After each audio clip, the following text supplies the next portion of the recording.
Nu, es pārstāvu citu virzienu, nezinu, vai atzvaigzdi, bet katrā gadījumā mans uzskats, ka astroloģijai jābūt saprotamai.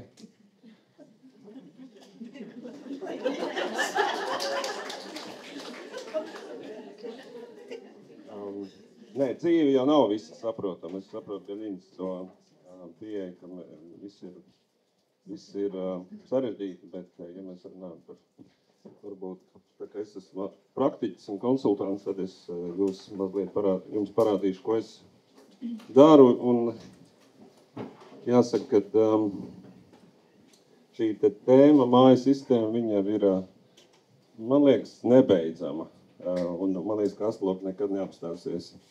Un kaut kad nevienosies par to, ka, beidzot mēs atradam to īsto.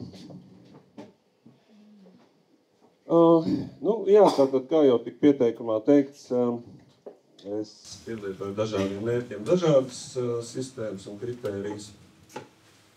Un,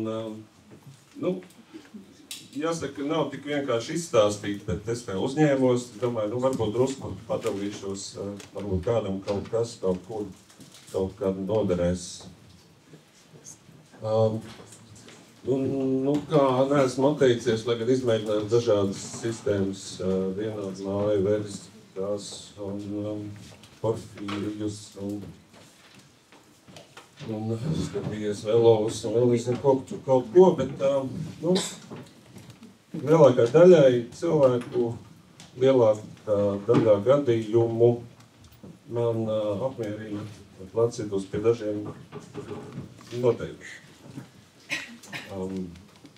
Dažiem, kurus es varbūt arī pastāstīšu. Runājot par to, ko nozīmē aktīvā karte, faktiski te ir divi kritēriji. Pat virzieni, viens ir aktīvāk, jums būtu tā jāspēj noteikti arī pirmāk kurs cilvēkiem, kas ir aktīvāk. Bet otrs ir notikumi.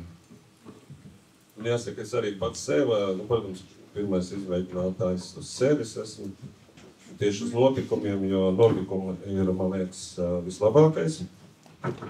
Astroloģijas pārbaudītājs ir vai nav noticis, jo kaut kādi procesi, protams, ir ārkārtīgi svarīgi, un tā kā es neslēpu, tad virzos dvēseles virzienā, kur notikums ir lieta nosacīta, vairāk iekšē, bet kā lai pārbauda, tas strādā vai nē, tad, lai neaiziet kaut kādā ļoti subjektīvā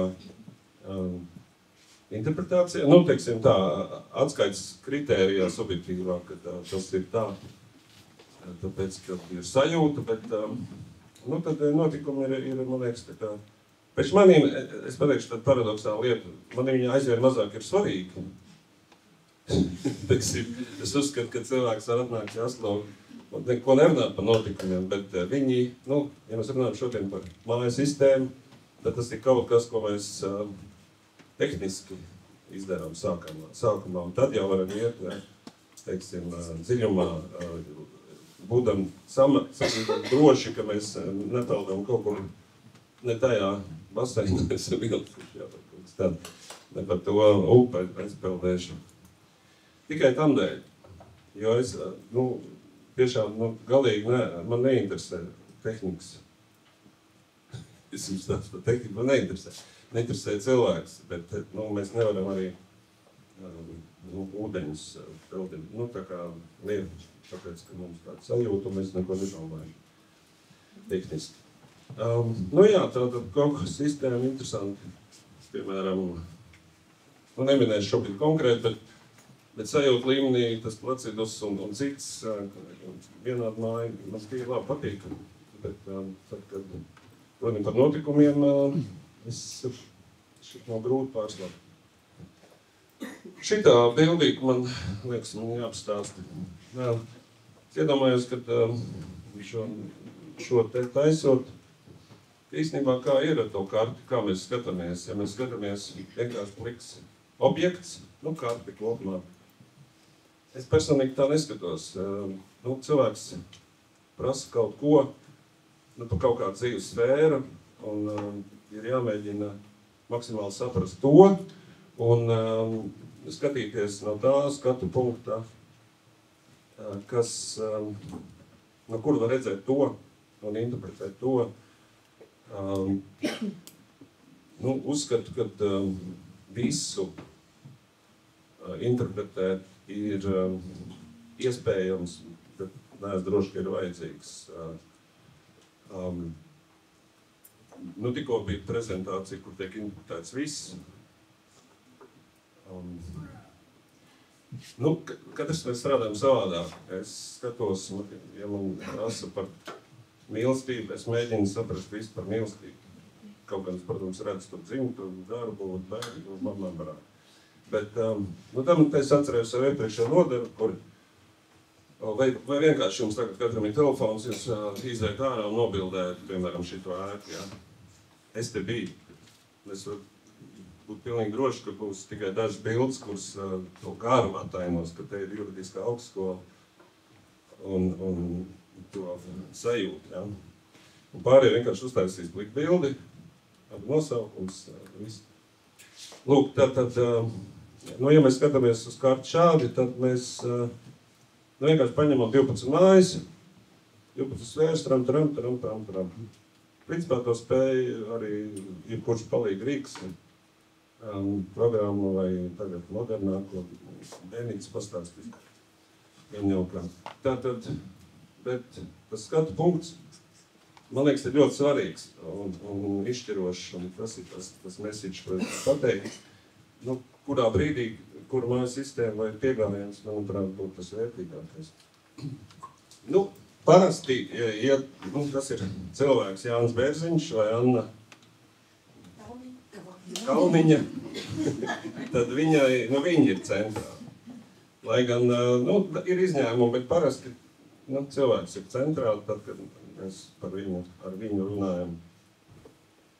Un kāds ir no viņa skatu punkta. Protams, kad aiziet pa sinestrijām tā tālāk, mēs mēģinām saprast, kā ir no citu punktu, bet tas arī tad jāmaina skatījums. No ascendenta paskaidrošu, ko tas te ir tas sarežģītais vārds komplementārā. Tas ir tā kā vienā māju sistēmā, kad tekstils būs komplementārs ar 3. un 11. māju, ascendenta kvadrāts būs 4. un 10. un tā tālāk. Ja? Parādīšu šeit piemēru par Marsu. Es acis nepamiršinot viņu uzreiz likšu 9. mājā priekš sevis. Kaut gan viņš stāv 8. Vairāk iemeslu pēc. Šajā gadījumā 2 iemesli. Viens ir, 3 pat. Viņš ir ļoti tos, tad 9. mājas virsotnē viņš ir direkts. Viņš ir trigona aspektā plašā, orbisus neņem vērā. Trigona aspektā ar ascendentu. Kas tur bija? Tātad šī komplementāritāte, viņa, protams, ir tāpat, kā tas būtu veidiskā astroloģijā vai vienādā māju sistēmā, kura zīme ir. Kāpēc? Tāpēc, ka runa ir par enerģijām, par efektivitāti, vai tas strādā vai ne. Nevajag huligānismu aiziet, protams, nevajag pārspīlēt. Ja? Un nosaukumā šitā pasākuma ir rakstīts radoši pieeja, tas nozīmē, ka mēs to bildi varam uztaisīt tik māksliniecisku, ka nevarēs nojaust, ka tā ir juridiskā augstskola, bet saprast nevar. Vajag tā, lai tas būtu pa īstā. Lai tas būtu nolasāms, jā, ka tas tiešām tā ir. Un jums ir brīnišķīga iespēja, ko es mēģinu propagandēt uz katru stūri jautājiet. Ir tā, jūs piemēram, tur esat, jūs dzīvojat ārzemēs? Kā jūs zinat, jā, es 8 gadus dzīvoju, tāpēc, ka 4. mājas pārvaldnieks ir 9. nevis 8. Vai jūs esat nosīties kadreiz? Nē. Bet ārzemēs esmu dzīvojis. Daudz. Bet tu bīdi arī to savu lietu ļoti aktīvi. Jā, tāda, bet šis nav bīdi, ir īpašības vārds. Jā, bet reāli fakts. Tālāk jau uz tā bāzes, Sāna pareizi saka, uz tā bāzes mēs varam attīstīt svarīgāko, to bīdīšanu. Tas fakts, ka viņi jāzemēs, nu, tikai fakts, jā. Tas nekas nav svarīgs. Jā, tātad, nu, tāds gadījums varētu ņemt daudz, es negatavoju šoreiz to pusstundas, nu, tādam pasākumam. Nu, respektīvi, kas tad ir svarīgāks? Nu, planēta svarīgāk nekā tās, nu, māja.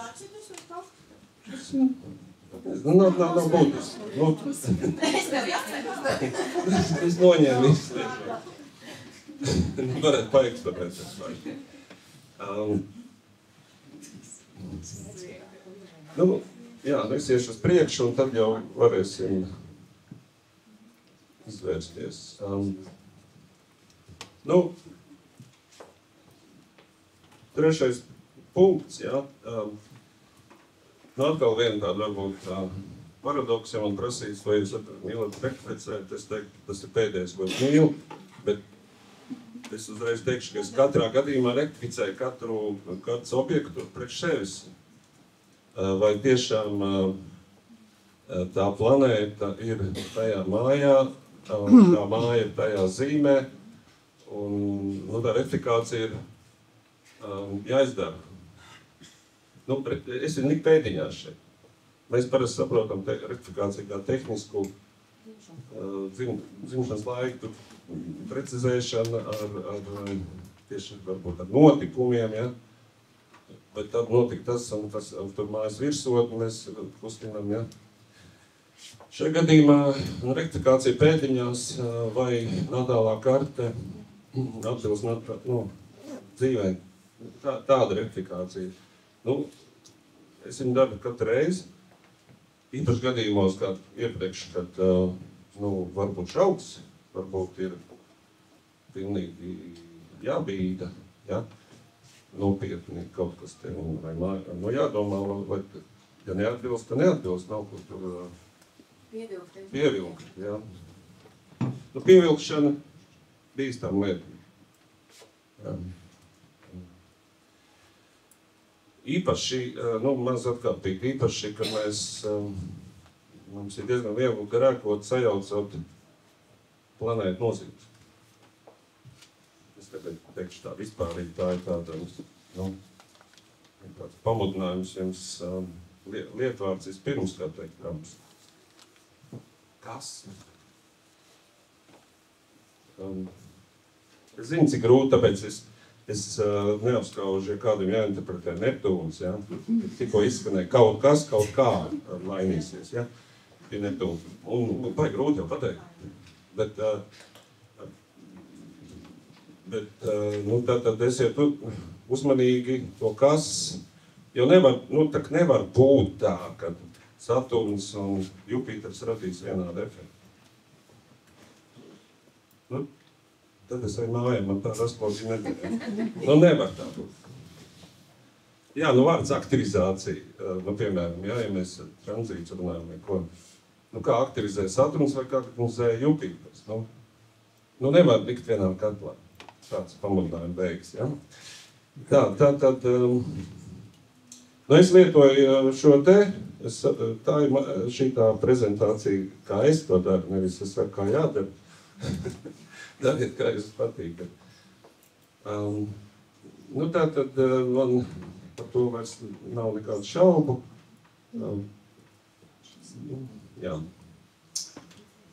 Kas ir vēl ļoti svarīgi? Es domāju, ka daudz iekrīt, mēģinot šausmīgi galvas sev sāpes radīt sev un vispār atmet ar roku, varbūt pat astroloģijai kaut kādā kritiskā brīdī, kad tā māja robežām tik ļoti grib nodalīt tās māju robežas, ka pilnīgi... Un tas milzīgi atšķirīgi, man tur ir 7. vai 8. vai... Bet es iesaku tā, jums padomāt par to dzīvi, vai jums tā kā gaļas veikalā tā nodalīts, viss tā ir tā, tur ir plērciņš, tur ir... Viņi visi saistīti. Bet ne jau haotiski. Tāpēc, es domāju, ka daudziem, kas strādā astropsiholoģija un tā, viņa tēma ir kvadranti, uzsvērs, ja. Īstenībā, skaista astroloģija būtu ar 4 mājām arī. Pirmā, otrā, trešā, ceturtā. Nu jā, bet tas būtu, tāpēc 12 ir brīnišķīgs zelta vidusceļš, ja, kuri nav pa daudz un nav pa maz, tā kā tas ir jāatstāj. Bet nu, runa ir par viena procesa dažādām fāzēm. Nu, kaut kādi, jā, teiksim. Es nevaru teikt, ka viss karti ir absolūti viens, nu, tādā cilvēka izpratnē. Nu, viņš tomēr nodala darbu no mājām, lai gan mēs saprotam, ka tā ir tāda relatīva nodalīšana, bet nu viņi ir. Nu, tā kā, teiksim, blakus mājām ir, es ieteiktu meklēt vairāk kopīgo un tik šausmīgi nenomocīt sevi ar to dalījumu, jo, nu, piemēram, kaut kāda 3., 4. māja. Nu, es, piemēram, nu, kā audzis uz ielas, man, teiksim, es tagad iedomājos pirmo skatu no bērnības, es esmu uz ielas un kliedzu pa logu māmā, tur kaut kā, tā stāvā. Kur ir mans mājas? Nē, nu tas ir, es tagad pa sevi, ja, bet, nu, šīs te saiknes pastāv, nu, cik jums metri jāpiet, lai no 4. iziet uz 3. Ja? Nu, cik te? Nu jā, es tā kā piemēru, jā, varbūt nedaudz huligānis, bet padomājiet, ka nevajag, man liekas, tik ļoti samocīt tās robežas, samorēt ar tām mājām. Jā.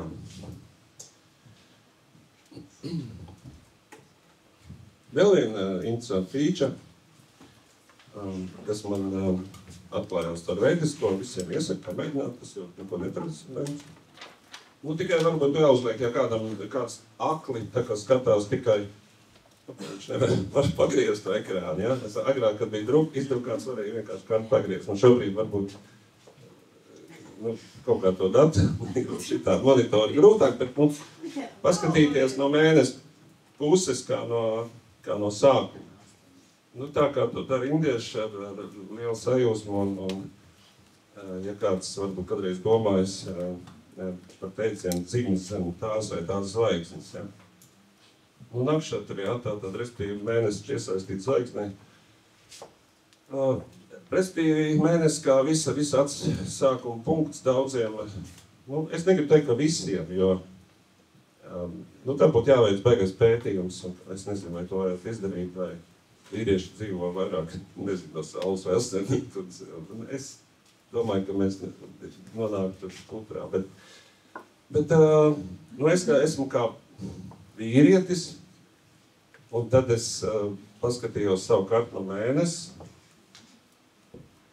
un es ieraudzīju to, ko es visu mūžu meklēju, un nekādīgi nevarēju saprast. Nopietni, jā, tā kā es iesaku, tas forši, tie ir tādai, priekš sevis kaut vai, jā, priekš cilvēkiem, nu jums tad būs grūtības, ja, protams, praktiskajā nozīmē šitas varētu būt drusciņi,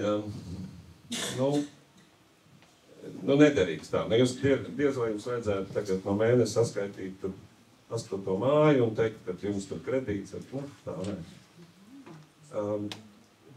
Bet šī te daudzslāņainā pieeja, ka mājas atskaites punktu var būt daudzi, nu katrs, kas ir kaut vai 5 minūtes iedzinājies veidiskajā ziņā, kad tur ir ārprātā, ja, nu, kad var izliet punktu.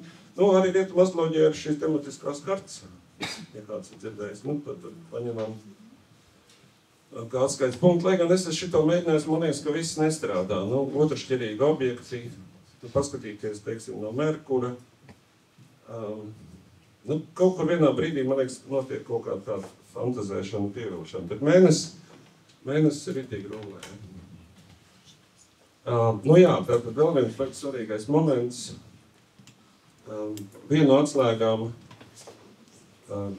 kāpēc ir cilvēki, kas daudz izdara un kas maz, vai kuriem, nu, tā saucamie panākumi, kurus var, nu, izmērīt, redzēt, ja? Nu, jo ascendents, nu, ne jau visiem ir ugunīgs, ja, bet nav, man liekas, obligāti jābūt viņam ugunīgi.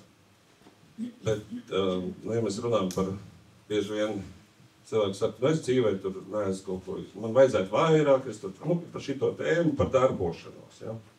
Manuprāt, vispār es uzreiz atbildēšu, mans viedoklis nevajag vairāk.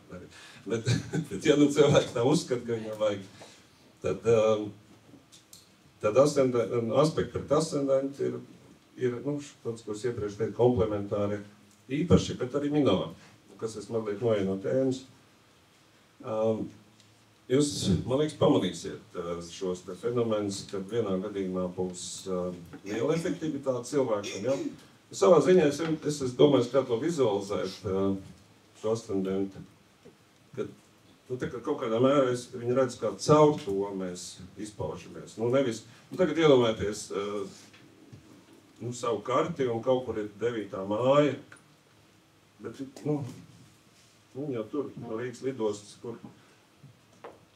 Bet jūs variet šeit esot, nezinu, uztaisīt blogu vai ko tur un ārzemēs būt slavens. Bet kā jūs to izdarīsiet ar ascendentu? Apmēram tā es to redzu, ja, ka tā efektivitāte ir ļoti saistīta ar ascendentu.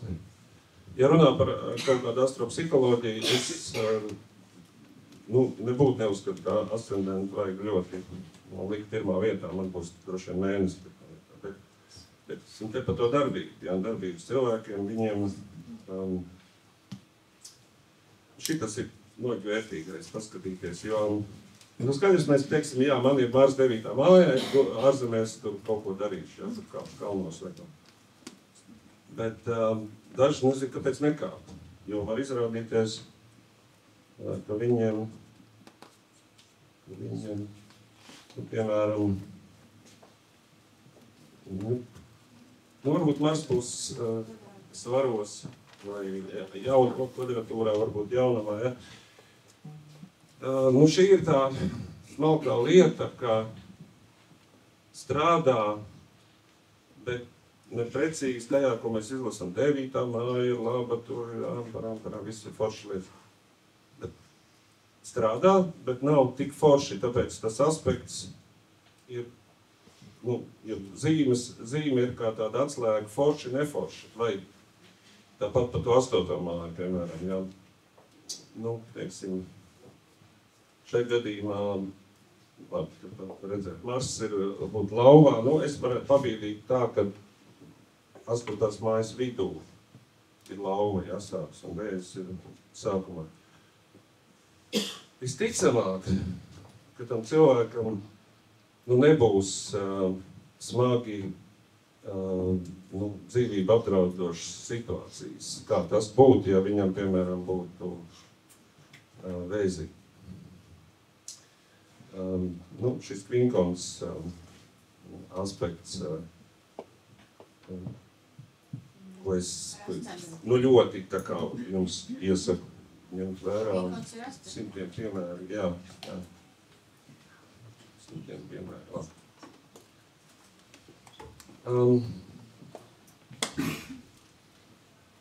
Tātad, bet, ir, piemēram, tēma, nezinu, Jupiters izglītība, kas tur, jā?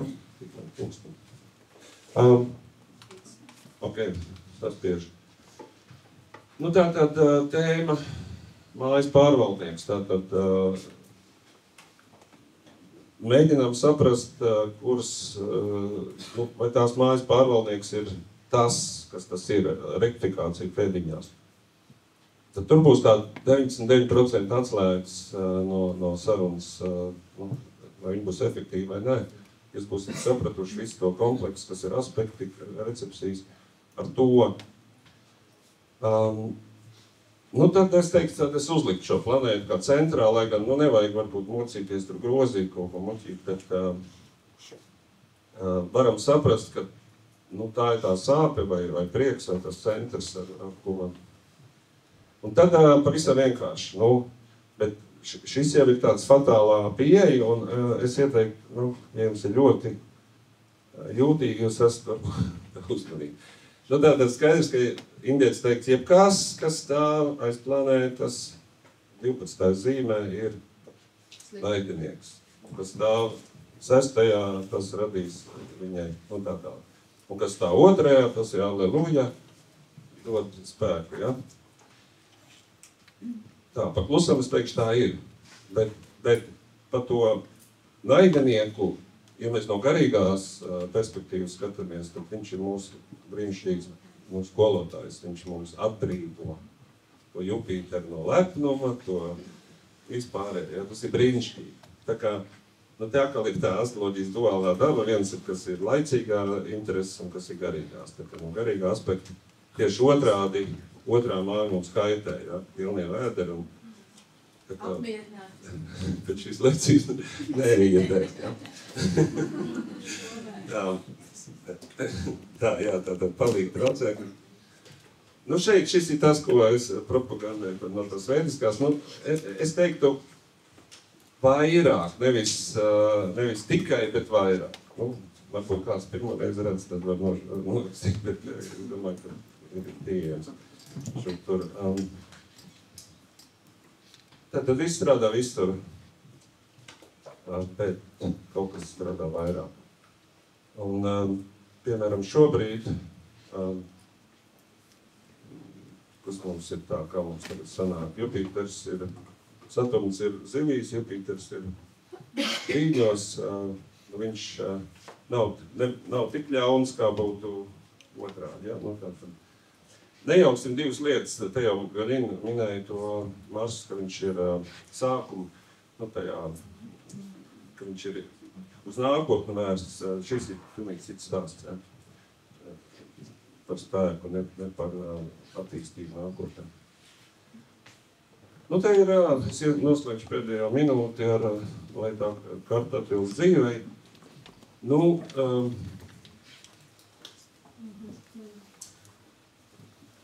pavisam jaunam cilvēkam labā lieta, sliktā lieta. Mēs dzīvi vēl nezinām viņam, bet viņam ir visticamāk dzimšanas laiks diezgan precīzs, ja? Un nu, kaut kā jāizlīdzās. Bet tiem, kas ir dzīvoši agrāk, nu, varbūt šī 5-10 minūšu šorīt atnāca klienti, kurai es rakstīju viņai no ārzemēm, es konsultēšu, ka es kaut kā neatrodu notikums, tos, ko viņi man atrakstīja, lai es zinātu, ja? Un tad viņi man atraksta, ka, nu, varbūt māma teica, ka varbūt 1 stundu tomēr ātrāk. Jā, nu, varbūt, ka vēl pusotru, ja. Tā kā, nu, tā rektifikācija visnotaļ novēlu, varbūt dažas idejas arī no šādas kādu punktu noderēs.